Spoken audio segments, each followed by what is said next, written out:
श्री परमात्मने नमः। श्रीमद्भगवद्गीता अथ प्रथमो अध्यायः अर्जुन विषाद योग। अध्याय 1 कुरुक्षेत्र के युद्ध स्थल में सैन्य निरीक्षण। अत्र शूरा महेश्वासा भीम अर्जुन समायुधि युयुधानो विराटश्च द्रुपदश्च महारथः। इस सेना में भीम तथा अर्जुन के समान युद्ध करने वाले अनेक वीर धनुर्धर है, यथा महारथी युयुधान, विराट तथा द्रुपद। तात्पर्य: यद्यपि युद्ध कला में द्रोणाचार्य की महान शक्ति के समक्ष दुष्टद्युम्न महत्वपूर्ण बाधक नहीं था, किंतु ऐसे अनेक योद्धा थे जिनसे भय था। दुर्योधन इन्हें विजय पथ में अत्यंत बाधक बताता है, क्योंकि इनमें से प्रत्येक योद्धा भीम तथा अर्जुन के समान दुर्जयी था। उसे भीम तथा अर्जुन के बल का ज्ञान था, इसीलिए वह अन्यों की तुलना इन दोनों से करता है। दृष्टकेतुश्च कीतानः काशीराजश्च वीर्यवान पुरुजित कुंती भोजश्च शोभ्यश्च नरपुंगव।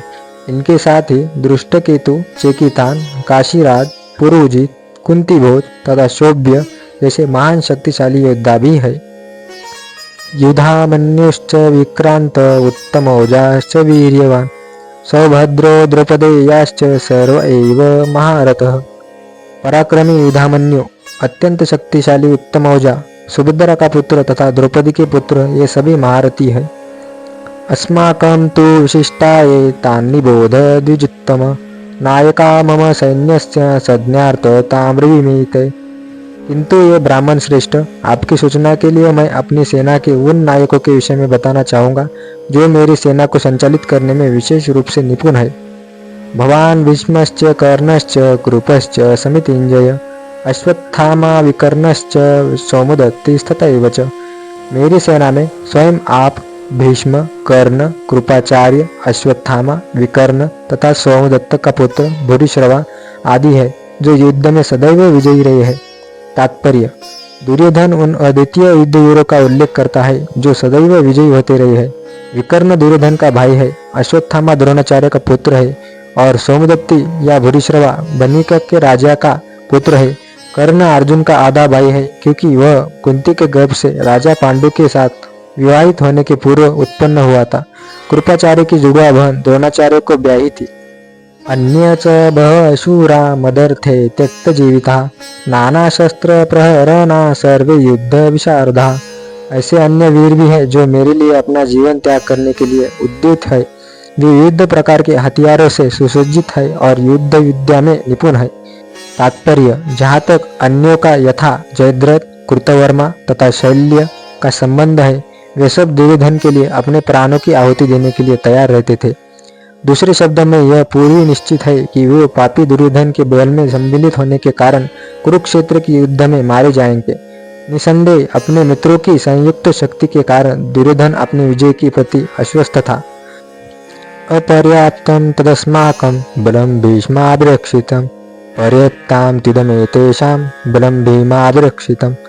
हमारी शक्ति अपरिमेय है और हम सब पितामह द्वारा भली भांति संरक्षित है, जबकि पांडवों की शक्ति भीम द्वारा भली भांति संरक्षित होकर भी सीमित है। तात्पर्य: यहाँ पर दुर्योधन ने तुलनात्मक शक्ति का अनुमान प्रस्तुत किया है।